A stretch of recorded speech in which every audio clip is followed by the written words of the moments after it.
This is Cardinal Francis George. I invite you to join me for the next few minutes to reflect with Father Robert Barron on the Word of God, which is the Word on Fire. Word on Fire Catholic Ministries is a non-profit ministry at the forefront of Catholic evangelization, using new media to spread the faith on every continent. Father Barron challenges us to open our hearts to the Word on Fire, which is God's word of love for each of us.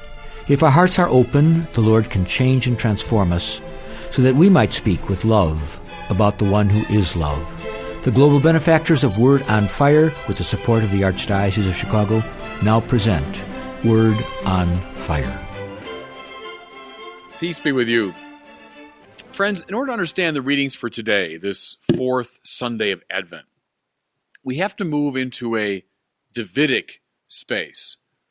I mean a space that's characterized, conditioned by King David.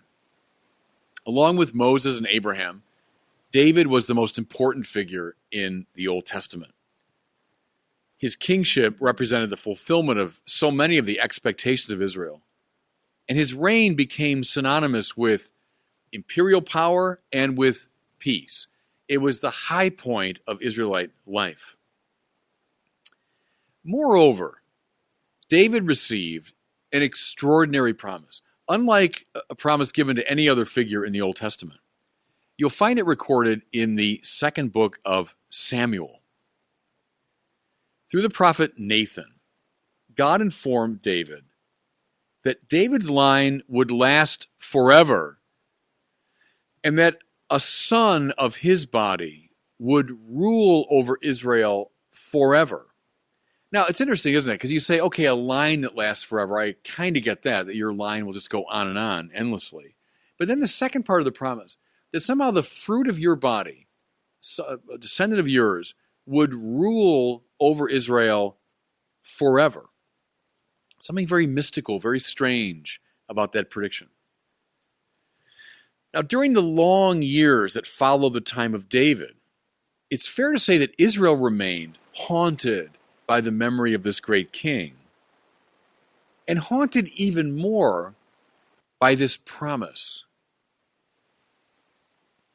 Now, soon after David's reign, his united empire fell apart. It split into two kingdoms, north and south. And the kings of both north and south proved to be pretty pathetic characters, even those who were the descendants of David. Still, the people, prompted by their prophets, hoped in this promise.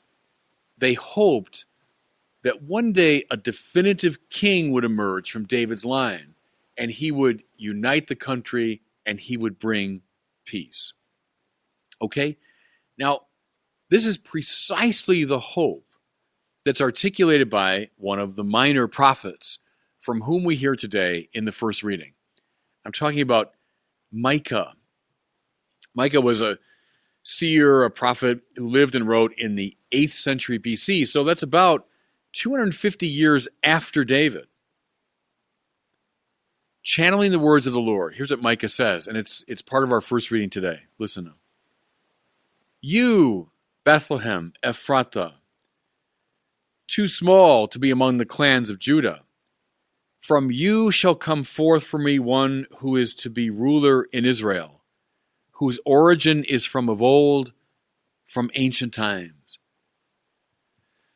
He's singing the praise here of Bethlehem. Why?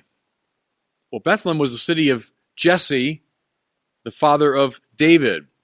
It's the city where David was born, where he worked as a young man as a shepherd. Across all of Israelite history, Bethlehem was, continues to be to this day, a tiny place, a sort of insignificant suburb of Jerusalem. And that's why it's so interesting that the prophet draws such attention to it. You, Bethlehem, Ephrathah, too small to be among the clans of Judah. You're an insignificant little town. But from you shall come forth from me one who is to be ruler in Israel. In other words, this long-awaited descendant of Israel, of David rather. That's why he says, whose origin is from of old, from ancient times. See, for Micah, David was already ancient times. Think of our relationship maybe to George Washington or Thomas Jefferson. It's about that length of time between Micah and David. So he's saying, way, way back then, your father David flourished, but you will come from Bethlehem Ephrathah. Now, what will this great Davidic figure do? Listen again to Micah from our first reading. And the rest of his kindred shall return to the children of Israel. He shall stand firm and shepherd his flock. Now, remember, under David, for a brief and shining moment, Israel was united. But, as we saw, soon after his death, the nation fell apart.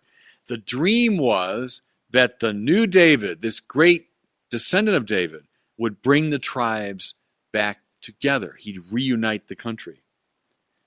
But then there was an even greater dream. Listen again to Micah. For now his greatness shall reach to the ends of the earth. He shall be peace.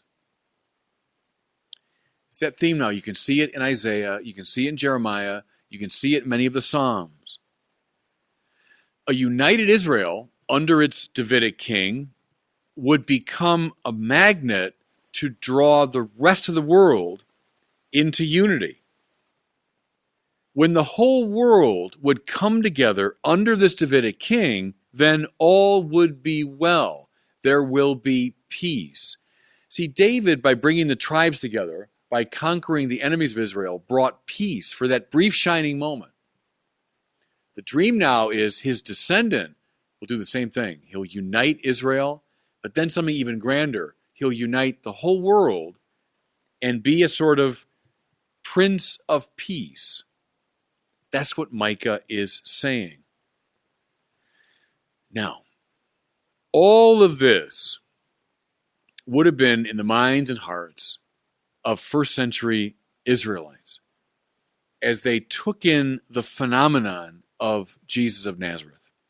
See, here's something, friends, that we got to be really careful about because, 2,000 years later, we look at Jesus through very particular lenses. Today, early 21st century, we tend to look at him, if we do at all, as a spiritual teacher. He's a wise figure, an inspiring teacher. They would have gotten that in the first century, but they would have gotten much more. They would have been looking at him through a much different set of lenses. And above all, this lens of the Davidic promise, the Davidic expectation.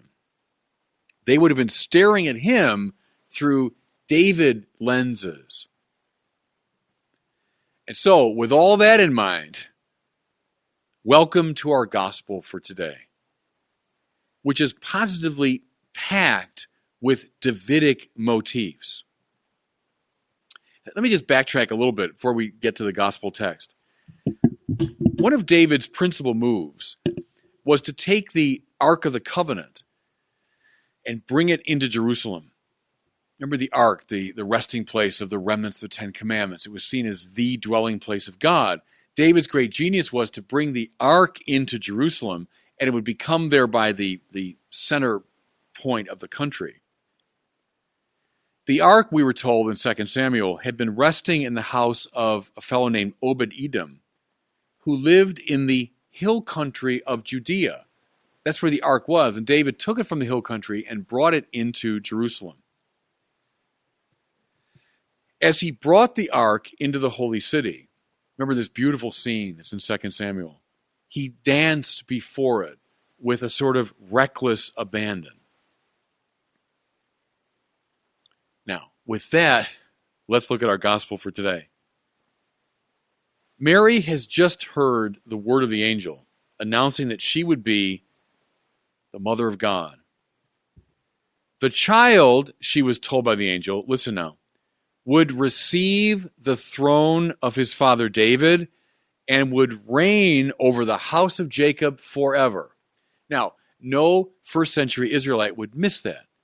What the angel was saying was, this child of the house of David is the fulfillment of Nathan's prophecy. That's exactly what the angel was saying. See, we probably hear those words and say, yeah. But they would have known exactly what that meant. He'd receive the throne of his father David and would reign in the house of Jacob, mind you, forever. We're not talking about just a great king like David, reign for 30 years, 40 years, someone who would reign forever. Now, what does this entail? It entails that for the next 9 months, Mary would be the definitive Ark of the Covenant. Why? Because she would be the ultimate bearer of the divine presence. She's the Ark now, in the definitive sense. So in our gospel for today, what's the first thing we hear? She went in haste to the hill country of Judea to visit her cousin Elizabeth. But see, again, no first century Jew is going to miss the hill country of Judea. That's where the Ark was. That's where the Ark was when David came to get it. And so she's now the definitive new Ark, going to the hill country of Judea. And then this splendid detail. The infant John the Baptist in the womb of his mother Elizabeth, we hear, leaps for joy upon hearing Mary's voice. How come? Mary is now the voice of the Ark of the Covenant. And the infant John the Baptist in his mother's womb is doing his version of David's dance. It's a dance now before the Ark of the Covenant. All of this, told in this splendidly poetic way, is meant to signal to us just who this Jesus is and what his mission would be. Watch now in the gospel that ensues how throughout his public life, Jesus gathers in the tribes of Israel.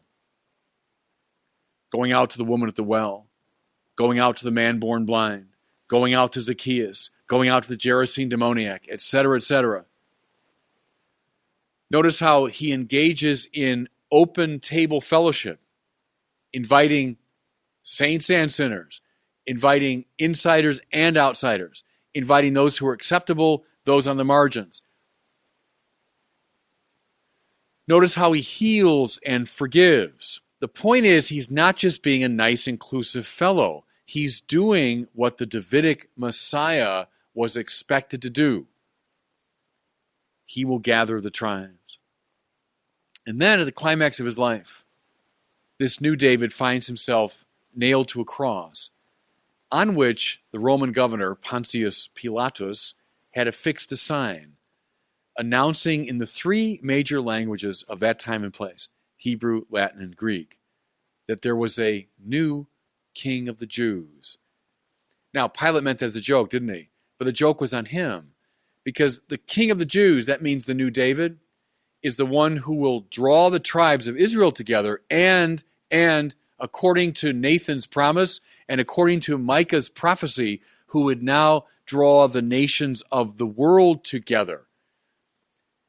When the Son of Man is lifted up, he will draw all people to himself, Jesus said.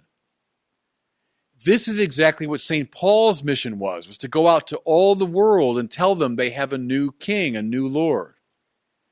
And see, friends, this is why these ancient texts, going back to Micah, coming up through the gospel, are so important for us, because this continues to be the mission of the church to the present day. It's called evangelization. Announcing the lordship of this new David, this fulfillment of Nathan's prophecy, as the Lord of all the nations. And God bless you. I hope you were moved today by the word on fire.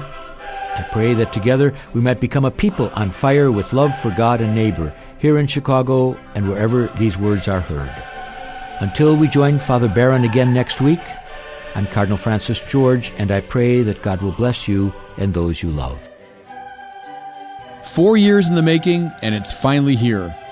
Our new Catholicism documentary series, book, and study program are now available to order online at CatholicismSeries.com. Will you help me introduce this epic film series to your parish, school, family, and friends? Catholicism is an unprecedented adventure around the world and deep into the faith.